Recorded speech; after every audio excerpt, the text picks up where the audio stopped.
Days Gone, a graphical masterpiece, a storyline worth following, and combat that's satisfying. Days Gone is already a great game, but you can always make it better with mods. In today's video, we're going to be going over my top mods to add to Days Gone. Starting off with the mod that can improve overall gameplay is the Better Camera mod.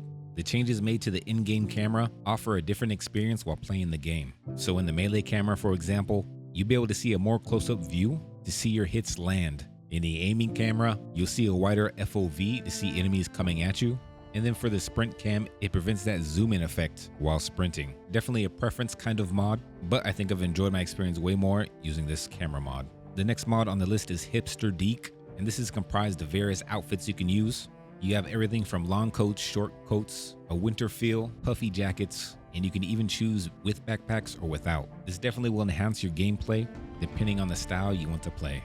Going along with the last mod is called Holstered Weapon Positions, and this is definitely a must if you choose the backpack option for the Hipster Deek, as this will realign all the weapons to fit with the backpack. The next mod is called Better Flashlight, and just as it says, it replaces Deek's flashlight with a modern LED flashlight, so you get a brighter flashlight in which you're able to see more of the environment at night, as well as in those dark tunnels. And not only does it reflect the flashlight on Deek, the headlight for your motorcycle is enhanced as well. The flashlight has a longer distance, it's brighter and has a cleaner output, as well as a wider beam. Definitely a must to tackle those darker environments. Next up, while not a mod but more of a visual enhancement, this is called Not a ReShade, tweaks performance visuals and stutter fix. This is basically a visual overhaul, and it'll help give you better reflections, improve darkness, ambient inclusion, give you sharper shadows, and you'll see a lot better God rays. This will also help with those micro stutters you may be experiencing. Going along with that visual overhaul, reshades can add a lot of character to your game as well. There are a bunch of reshades to choose from, so pick the best visual style you like, but in this video, we're using the Drifter Ray Traced reshade. And this comes with 3 various reshades to choose from, and it includes RTGI ray tracing compatibility. Days Gone already looks beautiful, but adding a ray tray to fit your style will make it even better.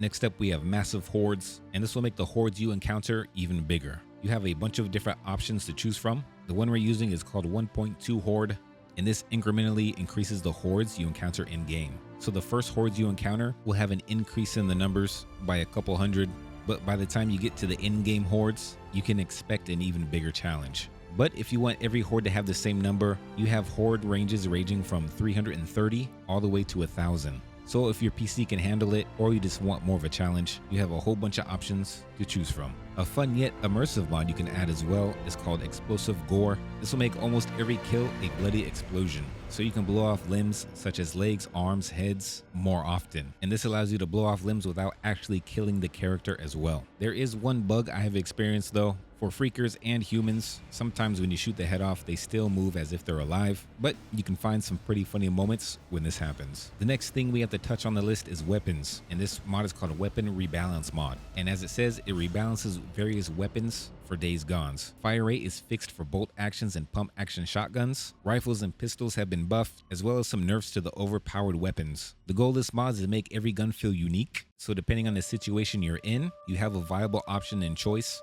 to face your challenge. Definitely a must-have to increase that variation between weapons and actually give you some incentive to change when you need it. The next 2 mods we're going to pair together, and they're called Environmental Explosions, as well as Extended Explosion Radius for throwable weapons. Both of these extend the explosion radius, so for your Molotovs and grenades, you'll be able to hit more enemies with that explosion radius, as well as those explosive barrels. You'll be able to destroy more of the horde with each explosion. I'd say both of these mods are definitely a must-have, especially if you're using the Massive Hordes mod, so it will definitely help you out in extinguishing that horde. The next mod is just a quality of life one, and this one is called Car Opener, and this allows you to open car trunks and hoods a lot faster. So instead of wasting your time opening cars, you can open it quick, easy, and in a hurry. The next mod on the list is Modern Silencer, and this changes the silencer to look more modern. So instead of a big old can on the end of your pistol, you have a more modern version of a silencer. And then the mod you need with this is called Modern Silencer Rotation Fix. This will fix the rotation of that modern silencer so you don't have any issues. I'll be leaving a link to all the mods we discussed in today's video, as well as some extras, but the extras are more of cheats than anything, so you can use them if you want an easier experience. I would love to know if you have any mods that you love to use in Days Gone that I may have missed, and I hope you enjoyed today's showcase. We'll be back with even more mods for games, but until then, we'll see ya.